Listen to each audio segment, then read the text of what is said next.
Bismillahirrahmanirrahim. Wassalatu wassalamu ala asyrafil anbiya wal mursalin. Seiring dengan perkembangan ilmu pengetahuan yang sangat pesat, orang Islam berbondong-bondong untuk memanfaatkan ilmu pengetahuan itu atau mengintegrasikan ilmu pengetahuan dengan agama, atau ada yang menyebutnya mengislamkan ilmu pengetahuan sehingga muncul konsep islamisasi ilmu pengetahuan. Di antara ulama yang mencoba berkecimpung secara aktif di dunia ilmu pengetahuan dan mencoba untuk mengintegrasikan ilmu dengan agama adalah seorang ulama bernama Tantawi Jauhari. Ia adalah seorang ahli tafsir dari Mesir, seorang syekh di Universitas Al-Azhar Kairo. Pada tahun 1930-an, ia menerbitkan sebuah tafsir yang kontroversial, namun di mata beberapa orang sangat fenomenal. Tafsir ini namanya Tafsir Al-Jawahir. Tafsir Al-Jawahir ini pertama kali diterbitkan oleh penerbit Al-Babi Al-Halabi dan terdiri dari 26 jilid, sangat besar. Yang menjadi sumber kontroversi dari tafsir ini adalah bahwa tafsir ini menggunakan teori-teori ilmu pengetahuan modern untuk menafsirkan Al-Quran. Dengan bahasa lain, tafsir ini merupakan tafsir ilmi, tafsir ilmu pengetahuan. Tantawi Jauhari sendiri bermaksud untuk menyegarkan pesan-pesan agama, pesan-pesan Al-Quran, agar tidak saja dipahami secara eksklusif sebagai ajaran keagamaan. Dan pada sisi lain, dia ingin memompa semangat umat Islam agar mencari dan mengembangkan ilmu pengetahuan di dunia Islam berangkat dari Al-Quran. Tapi menurut sebagian orang, Tantawi Jauhari terjebak dalam ia dalam penafsirannya itu seolah-olah tidak menafsirkan Al-Quran.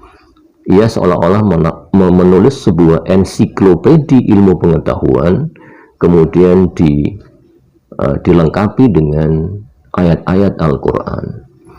Sehingga tafsir Al-Jawahir bagi sebagian orang bukan kitab tafsir, melainkan sebuah kitab atau buku ensiklopedi ilmu pengetahuan yang dilengkapi dengan ayat-ayat Al-Quran. Di Mesir dan di beberapa dunia Islam, kitab Al-Jawahir ini ditolak oleh banyak orang, walaupun banyak pula yang menerimanya sebagai sebuah revolusi dalam bidang kajian ilmu tafsir. Di Saudi umpamanya, Raja Abdul Aziz pada waktu itu melarang buku ini masuk ke Arab Saudi karena menganggap kitab ini bukan kitab tafsir dan merupakan penyelewengan atas Al-Quran. Dan letak penyelewengannya adalah bahwa tafsir ini seolah-olah memandang Al-Quran sebagai kitab ilmu pengetahuan. Padahal Al-Quran bukan kitab ilmu pengetahuan. Al-Quran adalah kitab hidayah, kitab agama dan kitab hidayah, dan bukan kitab ilmu pengetahuan.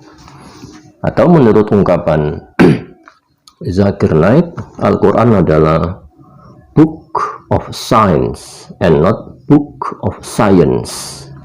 Book of science and not book of science. Nah, atas dasar itu sampai sekarang kitab Al-Jawahir ini tidak beredar di Arab Saudi, dan di beberapa dunia Islam juga tidak beredar, bukan karena alasan tadi itu, bukan karena alasan yang disampaikan oleh King Abdul Aziz, melainkan karena kitab ini lebih menyerupai buku ensiklopedi daripada buku tafsir. Apapun itu, yang penting kitab Al-Jawahir ini menurut banyak orang dianggap sebagai kitab pertama, atau kalau mau kita sebut sebagai kitab tafsir. Kitab ini merupakan kitab tafsir pertama yang menafsirkan ayat-ayat Al-Quran menggunakan teori-teori ilmu pengetahuan. Dengan ungkapan lain, tafsir ini merupakan tafsir ilmi pertama di dunia Islam. Di Al-Azhar sendiri, kitab ini tidak pernah diajarkan. Dan aliran tafsir ilmi juga tidak menjadi aliran yang dilirik oleh para ahli tafsir di Al-Azhar. Kita tidak pernah mendengar syekh di Al-Azhar yang mengajarkan kitab ini atau merekomendasikan mahasiswanya untuk membaca kitab ini.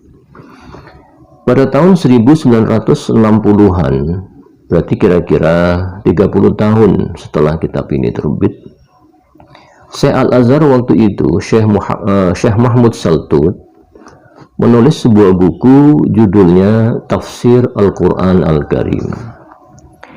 Nah, dalam buku itu di halaman 15, Syekh Mahmud Saltut mengkritisi aliran baru yang muncul dalam ilmu tafsir, yaitu tafsir ilmi. Menurut Mahmud Saltut, tafsir ilmi ini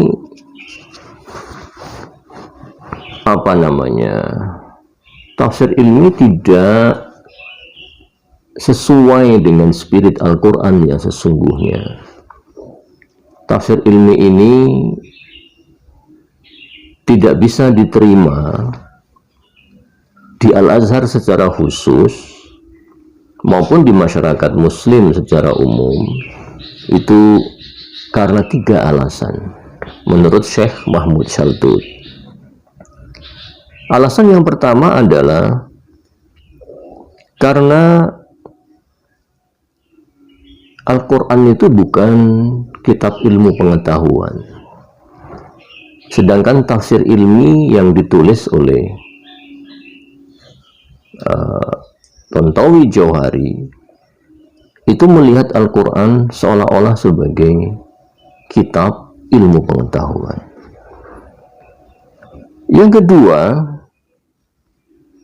kemukjizatan Al-Quran menurut Mahmud Saltut itu tidak terletak pada aspek ilmu pengetahuannya, melainkan pada aspek bahasanya. Itulah dimensi di mana kemukjizatan Al-Quran itu terletak, bukan pada aspek ilmu pengetahuannya. Sehingga kalau menafsirkan Al-Quran secara ilmu pengetahuan, itu justru yatanafa ma'al a'jaz Al-Qur'ani, bertentangan dengan kemukjizatan Al-Quran yang sesungguhnya, yaitu pada aspek kebahasaannya. Alasan yang ketiga adalah bahwa kalau menafsirkan Al-Quran secara ilmiah, secara ilmu pengetahuan, itu berpotensi untuk menurunkan derajat Al-Quran menjadi semata-mata menjadi teori ilmu pengetahuan. Padahal ilmu pengetahuan itu menurut Syekh Mahmud Saltut dalam ungkapan dia, wal ulum la ta'rif as-sabat wal qarar wala ar-ra'ya al-akhir. Ilmu pengetahuan itu tidak pernah mapan, tidak pernah selesai, selalu berkembang. Nah, apa yang terjadi jika kita menggunakan teori ilmu pengetahuan, teori A umpamanya, untuk menafsirkan ayat B, tapi kemudian teori A itu kemudian berubah atau berkembang? Itu akan berdampak kepada pemahaman kita terhadap Al-Quran, atau bahkan berdampak pada asumsi bahwa Al-Quran juga ikut berubah sesuai dengan perubahan teori-teori ilmu pengetahuan. Nah, sejak saat itulah perdebatan mengenai tafsir ilmi ini bermula dan sampai sekarang terus berlanjut.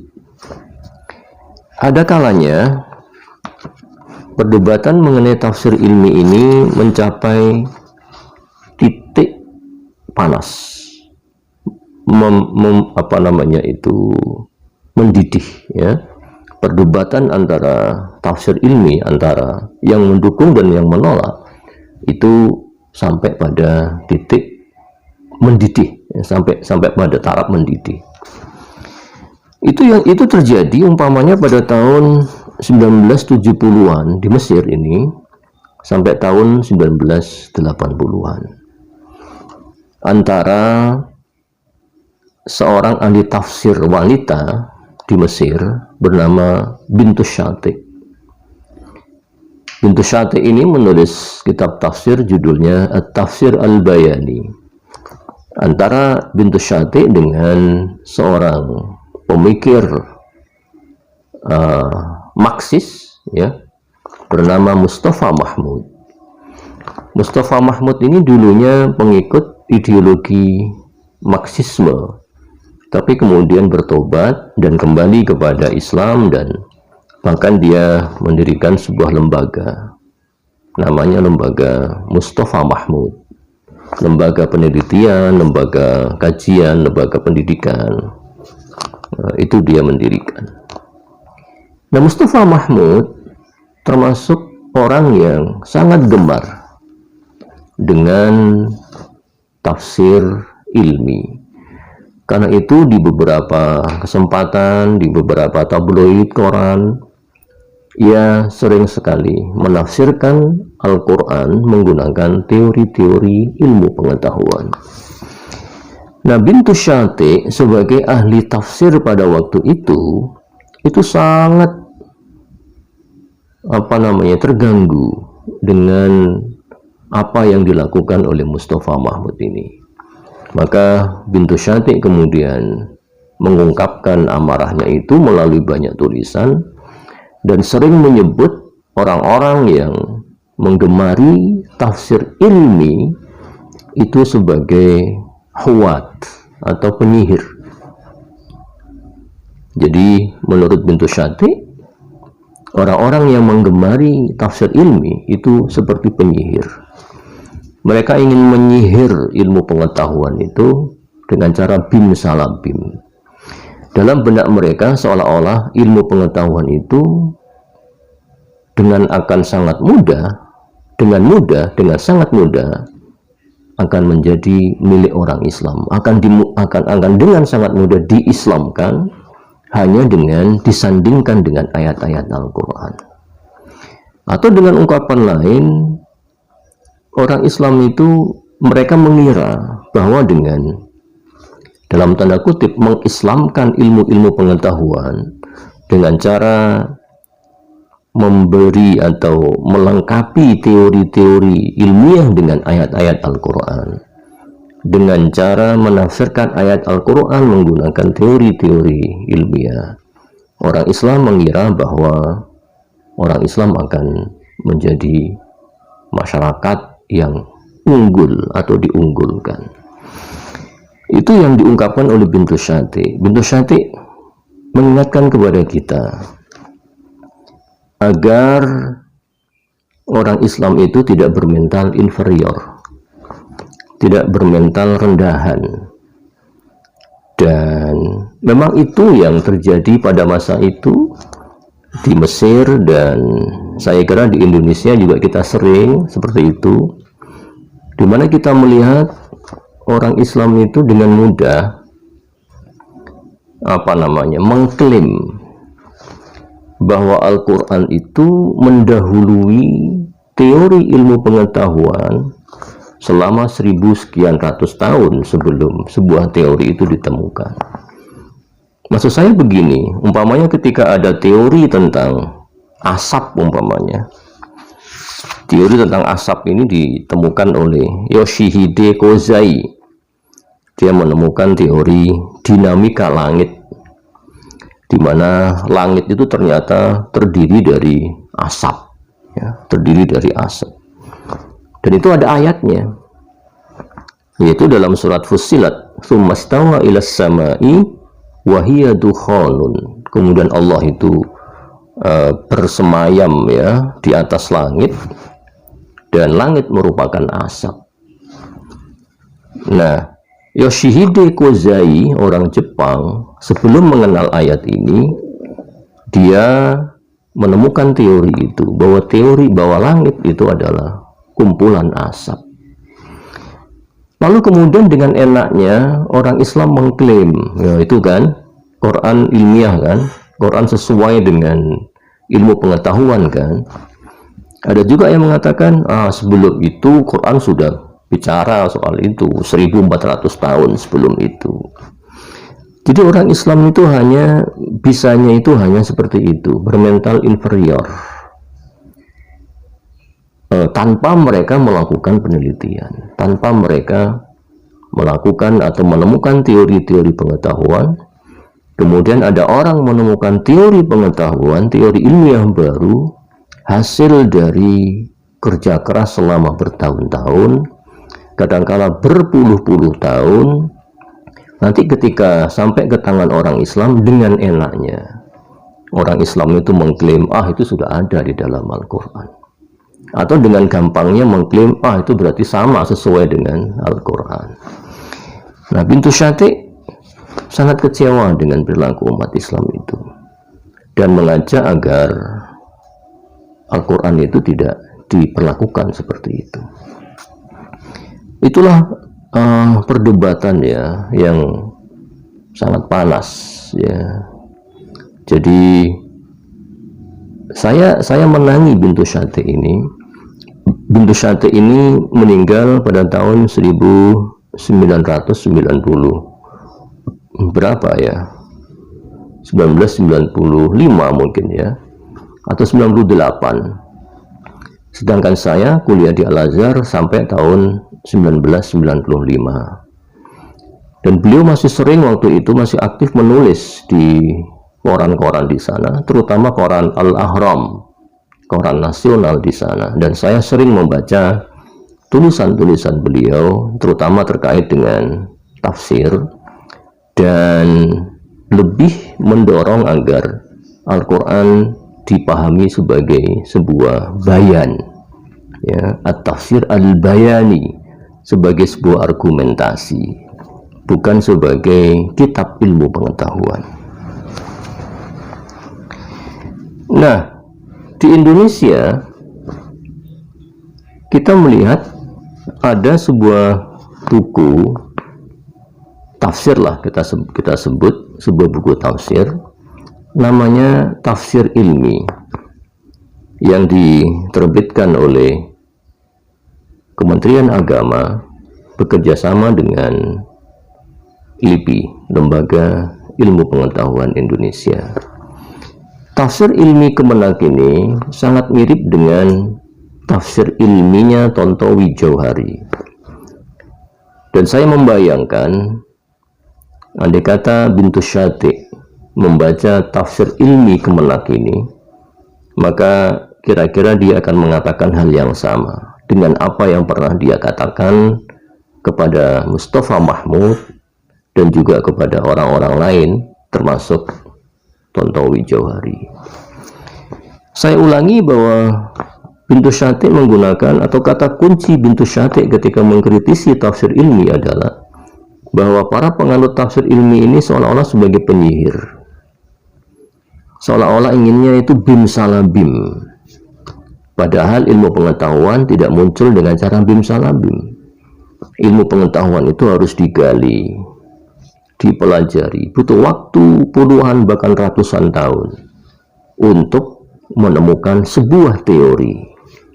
Namun ketika teori itu ditemukan dan kemudian sampai kepada orang Islam dengan mental bim salah bim, mereka mengatakan teori itu sesuai dengan Al-Quran, teori itu sudah dikatakan oleh Al-Quran, teori itu teori lama, Karena sudah ada di dalam Al-Quran 1400 tahun yang lalu.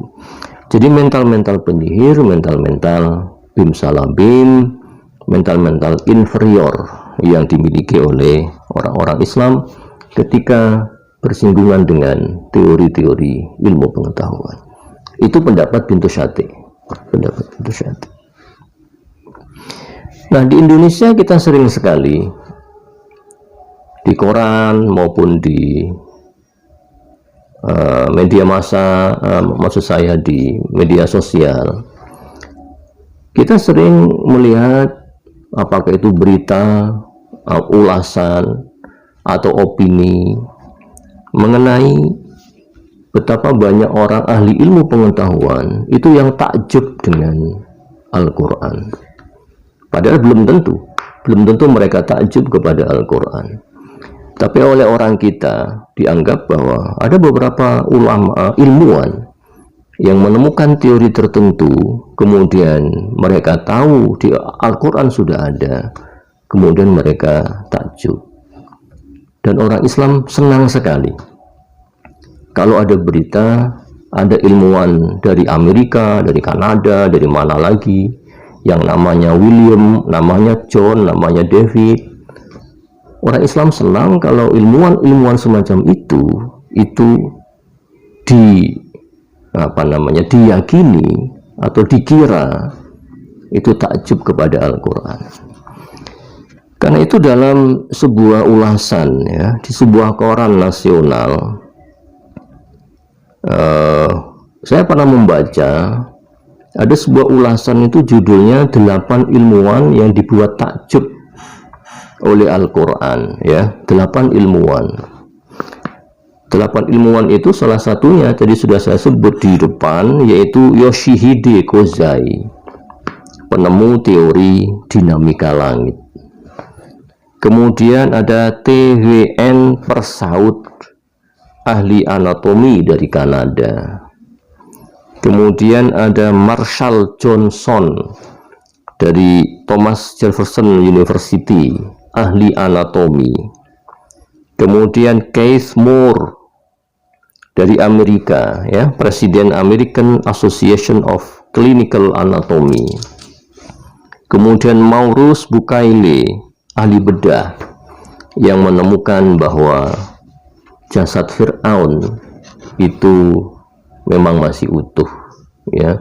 Jasad Fir'aun itu Fir'aun yang disebutkan dalam Al-Quran itu mengandung zat garam, yang berarti memang dia matinya di laut, dan itu sesuai dengan Al-Quran. Kemudian ada Jack Yves Kostiau, ya, ahli oceanographer, yang menemukan bahwa 2 laut itu tidak bisa ketemu. Marajal bahraini yaltaqiyan, 2 laut nggak bisa ketemu, sesuai dengan Al-Quran. Kemudian William Brown, ahli biologi, juga menemukan adanya dia menemukan teori bahwa tumbuh-tumbuhan itu mengeluarkan suara ultrasonik, tumbuh-tumbuhan, dan dia melakukan, katanya itu suara-suara yang keluar dari tumbuhan itu direkam, kemudian diterjemahkan dalam sebuah komputer. Ternyata komputernya itu suara-suara itu membentuk kalimat Allah, ya. Ini sesuai dengan Al-Quran. As-samsu wasyajaru yasjudan, atau wasyamsu wasyajaru yasjudan, sesuai dengan Al-Quran, bahwa pohon pun bersujud kepada Allah. Lalu ada Albert Einstein yang konon juga pernah menyatakan kekagumannya terhadap Al-Quran. Nah, orang-orang Islam itu senang, ya, dengan hal-hal kayak begini ini. Sehingga kita, kalau saya pribadi, saya dibuat bertanya-tanya, kenapa tidak orang Islam itu senang kalau yang menemukan teori ilmu pengetahuan itu orang Islam saja? Kenapa harus senang ketika yang menemukan teori tertentu dan itu sesuai dengan Al-Quran, itu kenapa harus orang-orang sana itu, yang namanya William tadi itu? Kenapa kok bukan orang Islam saja? Itu karena kita ini seolah-olah tidak percaya diri, ya. Orang Islam tidak punya rasa percaya diri. seolah-olah kita merasa bahwa untuk Islam itu dikatakan benar secara ilmiah harus ada endorsement dari orang lain, dari orang-orang yang dari Kanada, Amerika, entah mana lagi. Seolah-olah kalau tidak ada endorsement dari mereka, Islam itu tidak percaya diri, tidak benar secara saintifik, tidak benar bahkan secara agama sebagai agama. Jadi, dan ini tidak ada hubungannya dengan Al-Quran, tidak ada hubungannya dengan Islam, ini hubungannya dengan kondisi mental kita. Kita sebagai umat tidak punya sikap percaya diri, bahwa seolah-olah Islam itu akan agung, Islam itu akan keren, kalau ada orang bule bicara tentang Islam. Makanya kalau kita melihat orang bule masuk Islam, itu kita gagap gempita, heboh. Seolah-olah ini luar biasa.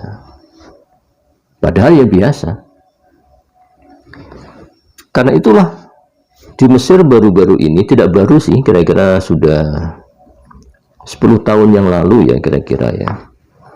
Ada seorang dokter yang produktif menulis, namanya Khalid Muntasir.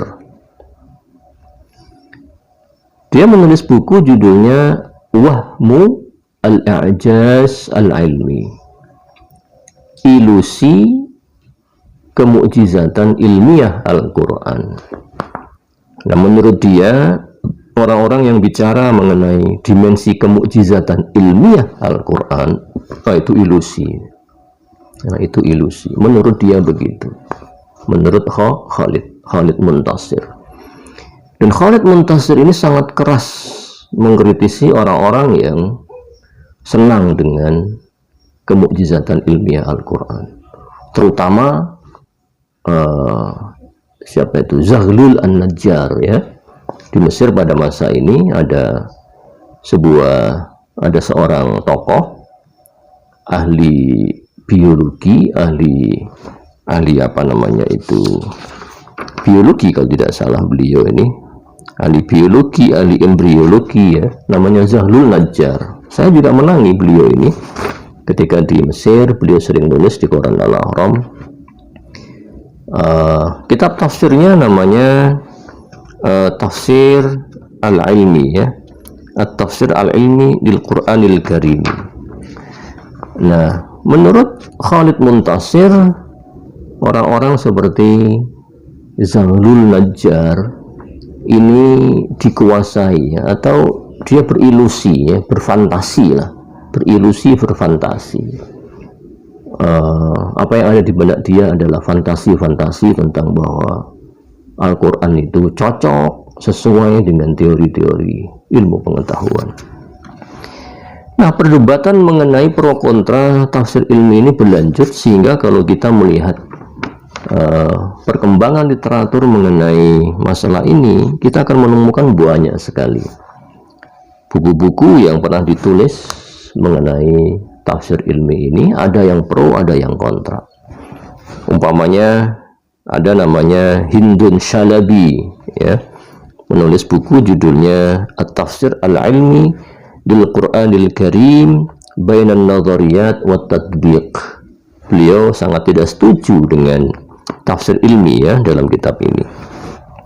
Kemudian juga Musa'id bin Sulaiman, At-Tafsir Al-Ilmi lil Quran fil Mizan, juga menolak ya konsep tafsir ilmi. Kemudian Al-I'jaz Al-Ilmi ila aina, mohon maaf, yang kedua tadi Ahmad Umar Abu Hajar ya. Kemudian yang ketiga Al-I'jaz Al-Ilmi ila aina, Musa'id bin Sulaiman. Kemudian At-Tafsir wal I'jaz Al-Ilmi fil Qur'anil Karim, Murhif Abdul Jabbar Saqo ya. Perdebatannya banyak dan masih berlanjut. Ada yang pro, ada yang kontra, dan itu tentu sebagai sesuatu yang biasa dalam sebuah ilmu pengetahuan. Kita berharap bahwa tafsir ilmi ini memberi kontribusi yang positif bagi khazanah keilmuan di dunia Islam, terutama dalam bidang tafsir, Dan yang tidak bisa dinafikan adalah bahwa tafsir ilmi telah menjadi sebuah aliran dalam tafsir, dan sudah banyak buku-buku yang ditulis. Tadi sudah saya sebutkan beberapa di antaranya. Di Indonesia juga sudah ada, dan nampaknya ini akan terus berlanjut karena perkembangan ilmu pengetahuan yang sedemikian pesat, sehingga banyak orang yang memiliki kecenderungan untuk mengintegrasikan ilmu pengetahuan dengan Al-Quran. Mudah-mudahan perkembangan ini adalah perkembangan yang positif. Mudah-mudahan dapat memberi dampak yang baik terhadap perkembangan ilmu, terutama ilmu tafsir di dunia Islam. Terima kasih. Assalamualaikum warahmatullahi wabarakatuh.